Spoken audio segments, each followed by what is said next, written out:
Before you order your shades, you will need to measure your windows.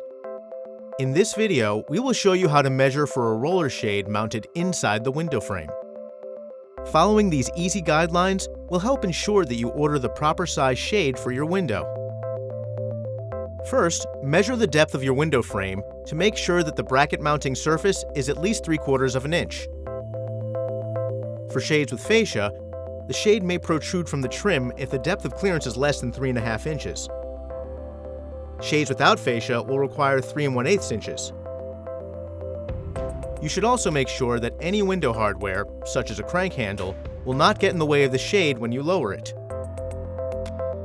It's important to note that when selecting a regular roll shade, the fabric can be as close as 3/4 inches away from the back of the bracket when rolled up.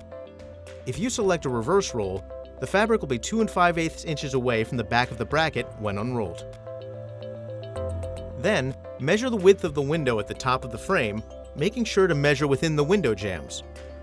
Please note that there will be a light gap of 5/8 of an inch per side for roller shades with fascia and 1/2 inch per side for roller shades without fascia. Do not make any deductions to the width measurement. We will make a deduction of 1/16 of an inch per side for inside-mounted shades to allow for proper operation. Next, measure the height. Measure from the underside of the soffit to the surface of the windowsill in the left, center, and right of the window. Write down the largest of these 3 measurements, rounding up to the nearest 1/8 of an inch.